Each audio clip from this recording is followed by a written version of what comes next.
Sabi nila, it is better late than never. Kaya hindi namin pinalagpas ang celebration ng Mother's Day dahil noong Sunday, gabi na kami umuwi sa mga gawain. Ang aming paboritong mall, Sahara Mall, malapit lang sa bahay namin. Pwedeng lakarin, 10 minutes nga lang. Pero dahil mainit na dito sa UAE, so yan. So papunta na po kami ng Sahara Mall. Itutur ko po kayo kung kaano kaganda ang mall na ito. Yan. So, yan po. Pupunta na po kami ni Papa sa food court. So, ang entrance pa lang, ang ganda na. Mga konting view lang po ang ipapakita ko sa inyo. So, syempre dahil kakain kami, sa food court tayo pupunta. At ang paborito naming puntahan ay ang simpleng restaurant lang. So, ayan.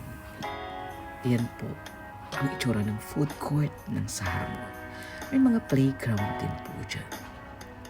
This is our favorite, Inasal Express. Bakit? Kasi mura. Mura lang ang pagkain dyan. Ang katabi pala nito ay ang mga laruan ng mga kung saan ang mga bata dyan sila naglalaro. Ito ang kanilang pagkain. Nakikita niyo, puro talaga Filipino food. Gustong gusto namin to kasi nananawa na daw siya sa fried chicken, sa Jollibee.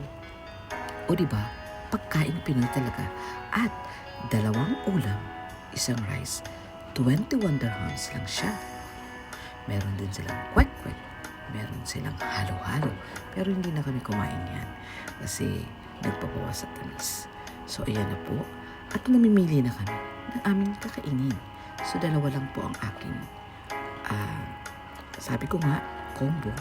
So ayan po ang pinili ni Papa. Barbecue, ginataang tilapia, ginataang langka ang sa akin, at saka adobo. So ayan po. Yan na po ang aming simple na selebrasyon. Hindi naman natin kailangan ng magkarbong selebrasyon. Pagkatapos namin kumain, pumunta naman kami ng coffee shop. Alam niyo ba na merong coffee shop dito?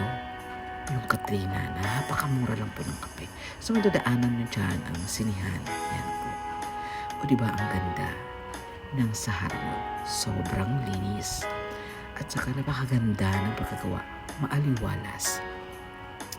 Ayan, kahit ang mga halaman nila ay naaalagaan talaga. So, ayan lang po ang aming in-order. Yung blueberry cake. Masarap po yan. Favorite ko po yan. Blueberry cheese cake. Mukha ng maging Bisaya. Napatuloy nga ako ng cheese.